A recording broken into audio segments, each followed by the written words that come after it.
The clock ticked past midnight, and I lay frozen in my bed, heart pounding like a drum in a silent room. My roommate, Eli, thought I was asleep when he whispered my name, Jasper, in a voice so soft it could have been a dream. But then I felt his hand, warm and trembling, brush against my cheek, and I had to decide. Keep my eyes shut or face whatever truth was unraveling in the dark. We'd been roommates for 6 months in our cramped Brooklyn apartment, a haven of mismatched furniture and late-night laughter. I was 24, an art student scraping by on coffee and ambition, sketching cityscapes that never quite captured the chaos of my heart. Eli, 26, was a freelance photographer, all sharp edges and quiet intensity, his camera always slung around his neck like a lifeline. We were opposites, me, messy and impulsive, him, precise and guarded, but somehow we clicked.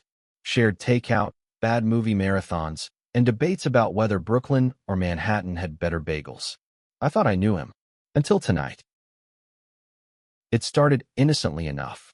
We'd spent the evening sprawled on the couch, watching some indie film about love and loss that left us both quiet. Eli's dark eyes lingered on the screen, but I caught him glancing at me, his expression unreadable. "You ever wonder what it's like to just say everything you're thinking?" he asked, voice low. I laughed it off, mumbling something about how my thoughts were too chaotic to share. He didn't push, but the air felt heavier after that, like a storm was brewing. I went to bed early, exhausted from a late shift at the cafe. My room was a mess, sketchbooks piled on the desk, charcoal smudges on the floor, but it was my sanctuary. I fell asleep to the hum of the city outside, the distant wail of sirens blending with my dreams. That's when it happened.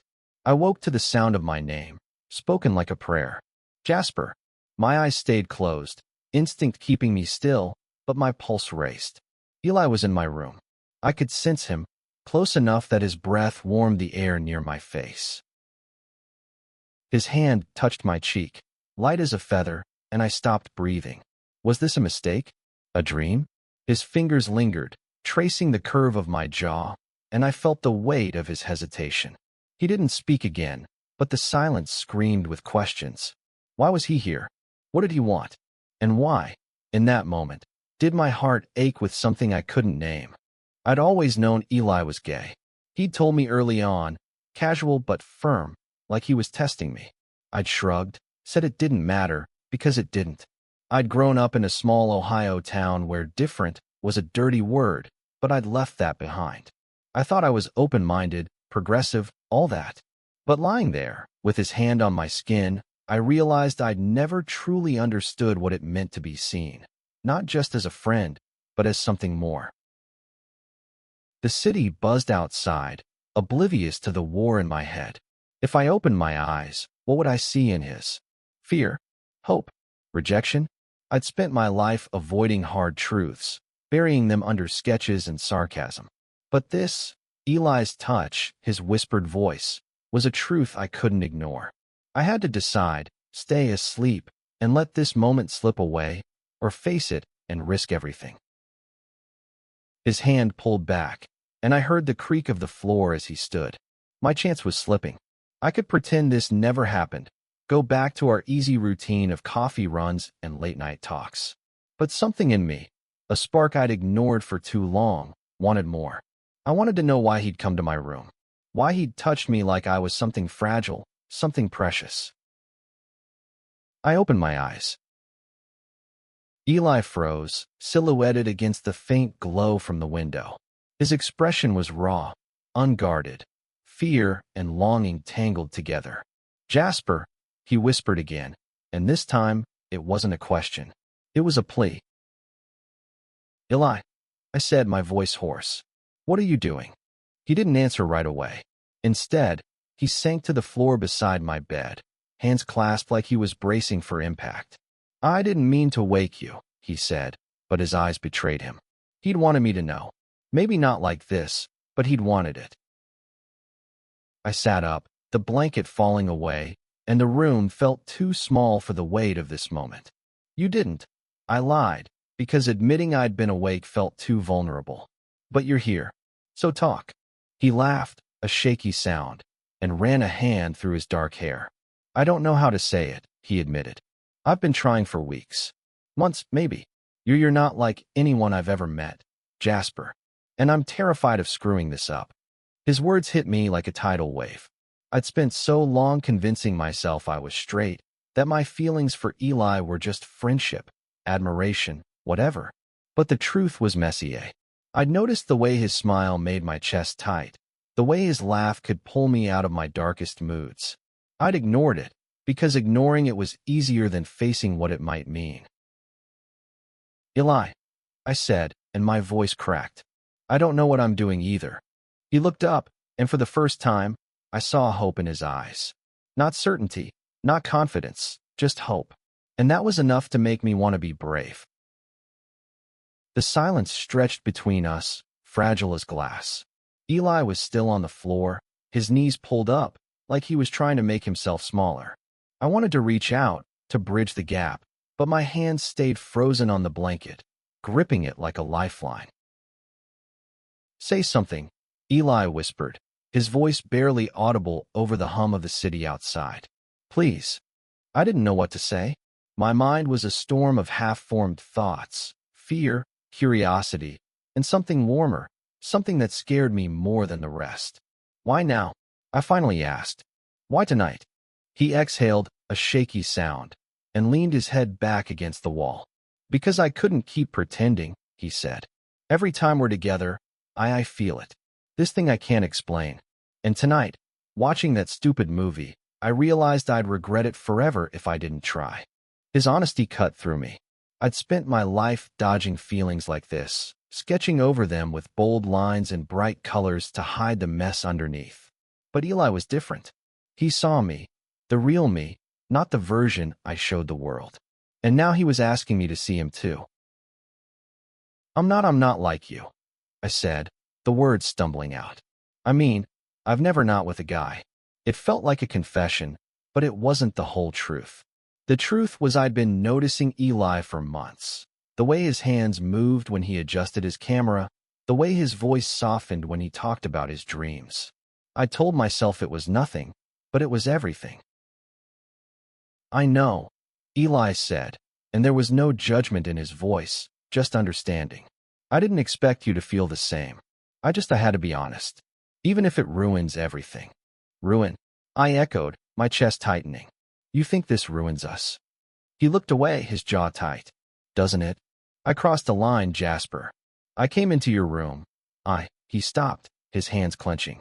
I shouldn't have. I wanted to tell him he was wrong, that nothing was ruined, but the words stuck in my throat. Instead, I slid off the bed and sat on the floor beside him, close enough that our shoulders brushed. The contact sent a jolt through me, unfamiliar but not unwelcome. You didn't ruin anything, I said finally. I'm just trying to figure this out. Eli turned to me, his eyes searching mine. Figure what out? Me, I admitted. You. This. I gestured vaguely between us, my heart racing. I've spent my whole life thinking I knew who I was. But you make me question everything. His lips parted, like he wanted to say something, but he didn't. Instead, he reached for my hand, his fingers hesitating before they closed around mine. It was a small gesture, but it felt like the world shifting beneath me. I didn't pull away. We sat there, hand in hand, the city humming outside like it was holding its breath. I thought about my life back in Ohio, the expectations I'd run from, the labels I'd rejected. I'd come to New York to find myself, to paint my truth on canvas. But I'd never expected it to look like this. Like Eli. Do you want me to leave? He asked, his voice barely above a whisper. No, I said too quickly. I want you to stay. He smiled, a small, fragile thing, and it broke something open inside me. I didn't know what I was ready for, but I knew I wasn't ready to lose him. Not now, not ever. The next morning, the apartment felt different. Sunlight streamed through the window, catching dust motes in the air, and Eli was already in the kitchen, making coffee. He looked up when I walked in, and for a moment, we just stared at each other, like we were seeing each other for the first time. Morning, he said, his voice cautious but warm. "Morning," I replied, grabbing a mug. My hand brushed his as he passed me the coffee pot, and I felt that same jolt from last night. It wasn't just attraction, it was trust, vulnerability, something deeper than I'd ever felt before. We didn't talk about what happened, not yet.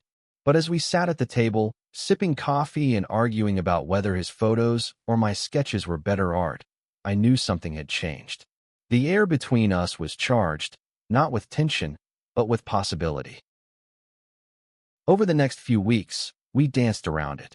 Stolen glances, lingering touches, moments where one of us would start to speak and then stop. I started sketching Eli when he wasn't looking, his profile against the window, his hands adjusting his camera lens. Each drawing felt like a confession, a step toward understanding the feelings I'd buried for so long. One night, we went to a gallery opening in Manhattan. Eli's photos were on display, stark black and white shots of the city that felt like they'd been ripped from my own heart. I watched him work the room, charming curators and artists, but his eyes kept finding mine. When he finally joined me by a photo of the Brooklyn Bridge, he leaned in close. "You look good tonight," he said, his voice low. I laughed, nervous. "You're just saying that because I'm not covered in charcoal for once." "No," he said, serious now. "I mean it, Jasper. You make everything better." My breath caught. The gallery faded away, the chatter and clinking glasses reduced to a hum. I wanted to kiss him, right there in front of everyone, but fear held me back. Instead, I took his hand, squeezing it briefly before letting go. "Let's get out of here," I said. He nodded, and we left, the city wrapping us in its chaos as we walked back to Brooklyn. The night felt alive, full of promise and danger, and I knew we were on the edge of something we couldn't undo. The Brooklyn streets buzzed with life as we walked, neon signs flickering above us, the air thick with the scent of street food and possibility. Eli's shoulder brushed mine, and every touch felt like a spark, igniting something I wasn't ready to name. I wanted to stop, to pull him into an alley and ask what we were doing, but I kept walking, letting the city carry us forward. Back at the apartment, we collapsed onto the couch, still buzzing from the gallery. Eli kicked off his shoes, his camera resting on the coffee table, and I felt the weight of his gaze. "You were quiet tonight," he said, tilting his head. "Everything okay?" I nodded, but it was a lie. My mind was a mess of questions about him, about me, about what it meant to want someone in a way I'd never allowed myself to before. "Just thinking," I said, my voice rough. "About your photos. They're incredible." He smiled, but it didn't reach his eyes. "Thanks. But that's not what you're thinking about." I froze. He was right, of course. Eli always saw through me, peeling back the layers I hid behind. I took a deep breath, trying to find the words. "I'm thinking about you," I admitted. "About us." His expression softened, but there was a flicker of fear there too. "Jasper, you don't have to." "I want to." I cut in, surprising myself. I don't know how. I've never done this before. Not like this." Eli leaned forward, his elbows on his knees, his hands clasped tightly. "You don't have to have it all figured out," he said. "I don't either. But I know how I feel about you. And I think you feel something too." My heart pounded. He was right, but admitting it felt like stepping off a cliff. I'd spent my life building walls, keeping people at a distance, but Eli had slipped through. His touch that night, his whispered voice, they'd cracked something open, and I couldn't close it again. "I do," I said, the words barely audible. "I just don't know what it means." He reached for my hand, his fingers warm and steady. "It means we figure it out together," he said. "If you want to." I did. God, I did. But fear was a heavy thing, and it clung to me, whispering memories of my hometown, of the slurs thrown at kids who dared to be different. I'd left that behind, but it still lived in me, a shadow I couldn't shake. "I'm scared," I admitted, my voice breaking. "Not of you. Of this. Of what it changes." Eli's thumb brushed over my knuckles, a small, grounding gesture. "Me too," he said. but I'd rather be scared with you than safe without you. Those words hit me harder than I expected. I looked at him, really looked, and saw the vulnerability he'd been carrying all along.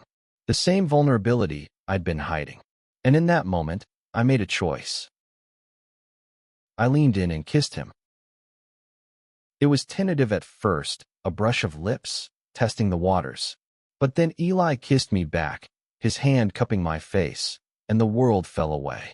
It wasn't just a kiss. It was a confession, a promise, a question. When we pulled apart, breathless, his forehead rested against mine.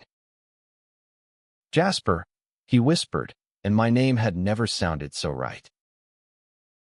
We didn't talk much after that. We didn't need to. We stayed on the couch, tangled together, the city humming outside like it was cheering us on. For the first time, I felt like I was exactly where I was supposed to be. But life doesn't let you stay in those moments forever. The next morning, reality crept back in. I had a shift at the cafe, and Eli had a shoot in Manhattan. We moved through our routines, but everything felt different. Every glance, every touch carried new weight. I caught myself smiling at nothing, sketching his face in the margins of my notebook during breaks. A week later, things got complicated. I got a call from my mom, her voice tight with worry. "Jasper, your cousin's coming to visit. He's staying with you for a few days. Is that okay?" My cousin, Nate, was 19, a freshman at some conservative college back in Ohio. He was loud, opinionated, and the last person I wanted in our apartment right now. But I couldn't say no. Family was family, and my mom had done too much for me to refuse her. "Sure," I said, forcing a smile she couldn't see. "When's he coming?" "Tomorrow," she said, and I could hear the relief in her voice. "Thanks, Jasper. He's been having a rough time. Be patient with him." When I told Eli, he raised an eyebrow. "Your cousin? The one who thinks Brooklyn is just hipster nonsense?" I groaned. "That's the one." Eli laughed, but there was a question in his eyes. "You gonna tell him? About us?" The word us sent a thrill through me, but also a pang of fear. Nate wasn't just conservative. He was vocal about it. I'd heard him rant about woke culture and traditional values over Thanksgiving dinners. Telling him about Eli felt like inviting a storm into our fragile new world. "I don't know," I admitted. "Maybe we keep it quiet. Just for now." Eli's face fell, just for a moment, but he nodded. "Whatever you need," he said, but I could hear the hurt in his voice. I hated myself for it. Eli deserved better than being hidden, but I wasn't ready to face Nate's judgment or my own fears. Not yet. Nate arrived the next afternoon, his duffel bag slung over his shoulder, his grin wide but guarded.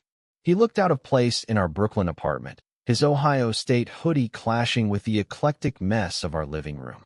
"This place is something," he said, eyeing the canvas on my easel like it was an alien artifact. "Welcome to Brooklyn," I said, forcing a laugh. Eli was out on a shoot, and I was grateful for the buffer. I wasn't ready for them to meet, not when I was still figuring out how to navigate this myself. Nate crashed on the couch, his presence filling the apartment like a storm cloud. He talked nonstop about college, football, his new girlfriend, and how New York was cool but kinda overwhelming.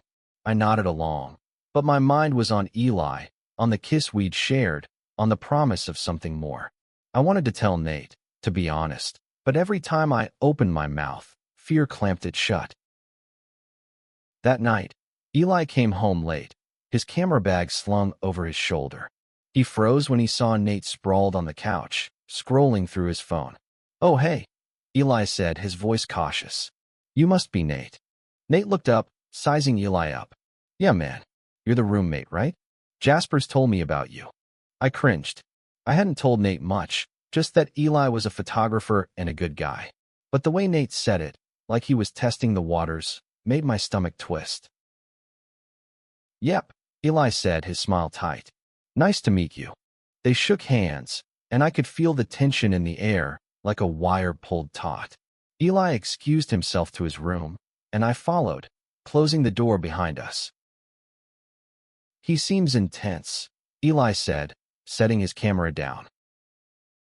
He's just loud, I said, trying to lighten the mood. He'll be gone in a few days. Eli nodded, but his eyes were distant. You okay? He asked. I wanted to say no, to admit that Nate's presence was making me question everything, but I just nodded. Yeah, I'm fine. The next few days were a balancing act. I worked my shifts, showed Nate around the city, and tried to keep things normal with Eli. But normal was gone. Every time Eli and I were in the same room, I felt Nate's eyes on us, like he was waiting for something to confirm his suspicions. I hated it, the paranoia, the fear of being found out. But I hated hiding Eli even more. One night, Nate and I were eating pizza on the couch when he brought it up. So, what's the deal with you and Eli? He asked, his tone casual but pointed. My heart stopped. What do you mean? He shrugged, taking a bite of his slice. Just seems like you guys are close. Like, really close. We're friends, I said, too quickly. Roommates. That's all. Nate raised an eyebrow, and I knew he didn't buy it. Sure, man. Whatever you say. I wanted to scream, to tell him the truth, but the words wouldn't come. Instead, I changed the subject, asking about his girlfriend, and he let it drop. But the question lingered, a weight I couldn't shake. Later, when Nate was asleep, I found Eli in the kitchen, staring out the window. You don't have to hide me, he said, not turning around. I'm not ashamed of who I am. I'm not either, I said, but it felt like a lie. I need time. He turned to me, his eyes soft but firm. I get it, Jasper. I do. But I can't be your secret forever. His words cut deep because he was right. I was asking him to hide, to shrink himself down to fit my fear.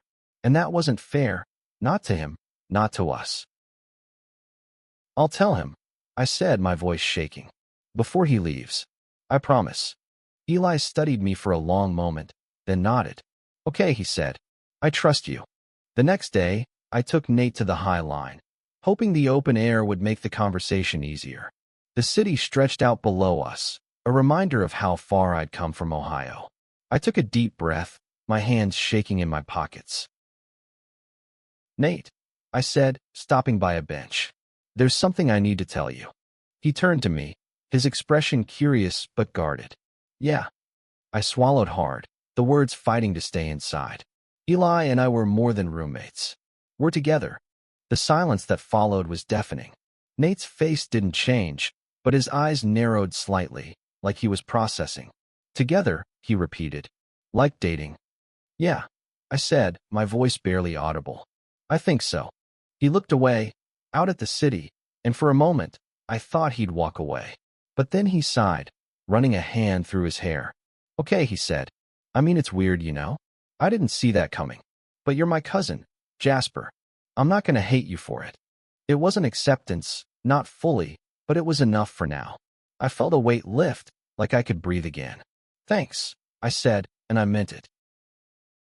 When we got back to the apartment, Eli was waiting, his camera in his hands like a shield. I gave him a small nod, and his shoulders relaxed, just a little. Nate didn't say much for the rest of his visit, but he didn't pull away either. It was a start. Nate left 2 days later, his goodbye brief but not cold. He hugged me, a quick, awkward thing, and said, "Take care, man. Let me know how it goes." Back in the apartment, Eli was waiting, his camera on the table, his eyes searching mine. "How'd it go?" he asked. He didn't freak out, I said, sinking onto the couch. But he's not throwing us a parade either. Eli sat beside me, close but not touching. That's something, he said. You didn't have to do that, you know. Yeah, I did, I said. For you. For me. He smiled, and this time, it reached his eyes. You're braver than you think, Jasper. I didn't feel brave. I felt raw, exposed, like one of my sketches left unfinished. But Eli's hand found mine, and the warmth of his touch grounded me. We didn't need to say anything else. Not yet. The weeks that followed were a blur of newness. Eli and I were figuring it out, stolen kisses in the kitchen, late-night talks about our fears and dreams, moments where the world felt like it was ours alone. I started painting again, bold colors and sweeping lines that felt like they were spilling straight from my heart. Eli photographed me while I worked, his lens capturing the parts of me I'd always hidden. But the world outside our apartment wasn't as kind. At the cafe, I overheard whispers, co-workers speculating about my roommate, their tones laced with judgment. I ignored them, but it stung. And then there was my family. I hadn't told my mom yet, and the thought of it made my stomach churn. She wasn't like Nate. She'd always been supportive, but this felt bigger, scarier. One evening, Eli and I were walking through Prospect Park, the leaves turning gold with autumn. He stopped by a pond, his camera raised, capturing the way the light danced on the water. "You ever think about the future?" he asked, lowering the camera. "All the time," I said, shoving my hands in my pockets. "You?" He nodded, his expression serious. "I think about us. Where we could go. What we could be." My heart raced. "What do you want us to be?" He turned to me, the sunset painting his face in warm hues. "I want us to be real," he said. "Not just here, in this bubble. I want to tell the world you're mine." His words hit me like a wave, beautiful and terrifying. I wanted that too, but the fear was still there, a shadow I couldn't shake. "I want that," I said.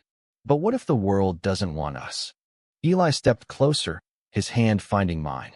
"Then we make our own world," he said. "Together." I kissed him, right there in the park, not caring who saw.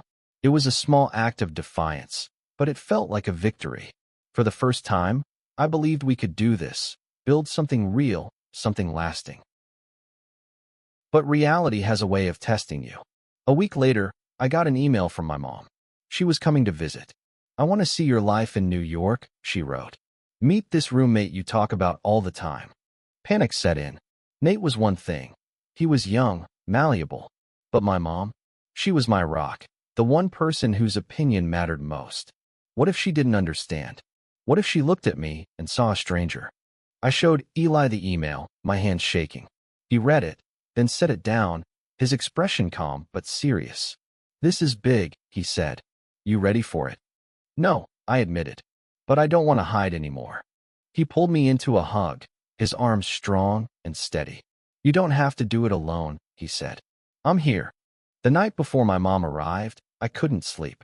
I lay in bed, staring at the ceiling, my sketches scattered around me. Eli was in his room, but I could hear him moving, the soft click of his camera as he worked. I wanted to go to him, to lose myself in his warmth, but I stayed put, wrestling with my fears. When I finally drifted off, I dreamed of Ohio, of the fields behind my childhood home, of the whispers I'd heard growing up, of the boy I'd been too afraid to be. In the dream, Eli was there, his hand in mine, leading me away from it all. I woke with tears in my eyes, but also with a strange sense of peace. My mom arrived the next morning, her smile bright but tired from the flight. She hugged me tightly, her familiar scent grounding me. "Jasper," she said, pulling back to look at me. "You look different." I laughed, nervous. "Good different or bad different?" "Good," she said, her eyes soft. "Happier." Eli came out of his room, and I introduced them, my heart pounding. "Mom, this is Eli," I said. "My boyfriend." The word felt foreign, but right. My mom's eyes widened, just for a moment. But then she smiled and extended her hand. "Eli," she said, "it's so nice to meet you." My mom's reaction wasn't perfect, but it was real. Over coffee, she asked questions, careful ones, like she was tiptoeing around something fragile. "How long have you known?" she asked, stirring her mug. "About this." I glanced at Eli, who was sitting across from us, his hands folded calmly. "Not long," I said. "It's new, but it feels right." She nodded, her eyes searching mine. "I just want you to be happy, Jasper. You know that, right?" "I know," I said, my throat tight. "I am." Eli reached for my hand under the table, a quiet reassurance. My mom noticed but didn't comment, just sipped her coffee and changed the subject to my art. It wasn't full acceptance, not yet, but it was a start. And for now, that was enough. The rest of her visit was a whirlwind. We showed her the city, museums, Parks, the cafe where I worked. Eli was charming, telling her stories about his photography, showing her his portfolio. She laughed at his jokes, complimented his work, and I could see her warming to him. By the time she left, she hugged us both, her eyes misty. "Take care of each other," she said, and I knew she meant it. After she was gone, Eli and I stood in the apartment, the silence heavy but warm. "That went better than I expected," he said, pulling me close.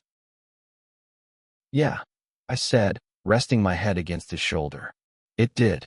But the world outside our apartment wasn't done with us. A few days later, I got a call from the cafe. My boss, a gruff guy named Tony, wanted to talk. When I got there, he was waiting in his office, his expression grim. "Jasper," he said, not meeting my eyes. "Some of the staff, they've been talking about you and your roommate." My stomach dropped. "What about us?" He shifted uncomfortably. "Look, I don't care what you do on your own time. But customers are noticing. It's distracting." "Distracting?" I echoed, anger rising. "I do my job, Tony. Better than most." "I know," he said, holding up a hand. "But this is a business. I can't have drama." I wanted to argue, to tell him he was wrong, but I saw the look in his eyes. Fear, not of me, but of losing customers. I walked out, my hands shaking, and called Eli. "They're idiots," he said when I told him. "You don't need that place." But I did. Rent wasn't cheap, and my art wasn't paying the bills yet. Eli offered to cover my share, but I refused. I didn't want to be a burden, not when we were still figuring this out. I found another job, at a small gallery in Williamsburg. The pay was worse, but the people were kind, and they didn't care who I loved. Eli started spending more time there too, his camera capturing the art, the people, me. We were building something, piece by piece, but the world kept testing us. One night, we went to a bar with some of Eli's friends, a mix of artists and photographers who welcomed me like I'd always been part of their world. But as we laughed and drank, a group of guys at the bar started staring, their whispers turning into slurs. Eli tensed beside me, his hand tightening on his glass. "Ignore them," I said, but my voice shook. He shook his head. "I'm done ignoring." Before I could stop him, he stood and walked over to them. My heart raced as I followed, ready to pull him back. But Eli didn't fight. He just stood there, calm but unyielding, and said, "You got a problem, say it to my face." The guys laughed, but it was nervous, and they backed off. Eli turned to me, his eyes blazing. "I'm not hiding, Jasper." "Not anymore." I nodded, my chest tight with pride and fear. "Me neither," I said, and I meant it. That night, back in our apartment, we made love for the first time. It was clumsy, intense, and perfect, like a painting that doesn't need to be perfect to be beautiful. Afterward, we lay tangled in my bed, the city humming outside, and I knew I'd never go back to pretending. But life doesn't let you rest. The next morning, I got a text from Nate. "Heard about you and Eli from Mom." It read, "I'm trying to understand, but it's hard. Give me time." It wasn't what I'd hoped for, but it was honest. I showed Eli, and he squeezed my shoulder. "He'll come around," he said. "Or he won't. But we're still us." I nodded, but the doubt lingered. The world was bigger than our apartment, and not everyone would accept us. I had to decide if I was strong enough to face that. Months passed, and our life together took shape. I painted, Eli photographed, and we built a world that was ours, even when it felt like the city was pushing back. My art started to sell, small pieces at first, then larger ones, displayed in the gallery where I worked. Eli's photos were gaining traction too, his work featured in local magazines, his name starting to carry weight. But the challenges didn't stop. There were whispers, glares, moments when the world reminded us we didn't fit its mold. I lost touch with some friends from Ohio, their silence louder than words. My mom called often, her support steady but cautious, like she was still learning to navigate this new version of me. Nate sent occasional texts, short but kind, a sign he was trying. Through it all, Eli was my anchor. His touch, his laugh, his quiet strength, they kept me grounded. We fought sometimes, over stupid things like dishes or bigger things like fear and trust, but we always came back to each other. He taught me to be brave, to see myself not as a work in progress, but as a masterpiece, flaws and all. One evening, as winter settled over Brooklyn, we sat on the fire escape, wrapped in a blanket, the city sparkling below. Eli held his camera, but he wasn't shooting. He was just looking at me, his eyes soft in the dim light. "What?" I asked, nudging him. "You're my favorite subject," he said, and I laughed, but he didn't. "I mean it, Jasper. You've changed everything." My throat tightened.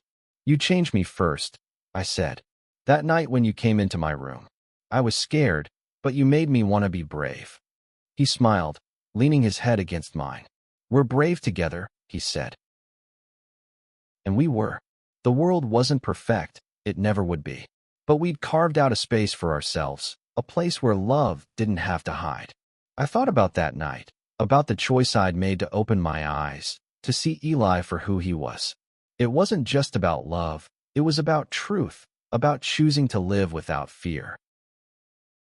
As the city hummed below, I took Eli's hand, my fingers tracing the lines of his palm. "I love you," I said, the words steady and sure. "I love you too," he replied, and we kissed, the cold air forgotten, the world ours for that moment. The next day, I started a new painting. It wasn't of the city or the skyline. It was of us, tangled together on the fire escape, the city a blur behind us. It was messy, raw, and real, like our love. When I showed it to Eli, he didn't say anything, just pulled me close and held me. We didn't know what the future held, more challenges, more triumphs, more moments of doubt and joy, but we knew we'd face it together, and that was enough. That night, as I lay in bed, Eli's arm draped over me, I thought about the choice I'd made all those months ago. I could have pretended to stay asleep, let the moment pass, kept my world small and safe. But I'd opened my eyes, and in doing so, I'd found something bigger, a life where I could be myself, where love wasn't a secret but a strength. The city sang its lullaby outside, and I closed my eyes, not to hide, but to dream. With Eli beside me, I knew I'd never have to pretend again.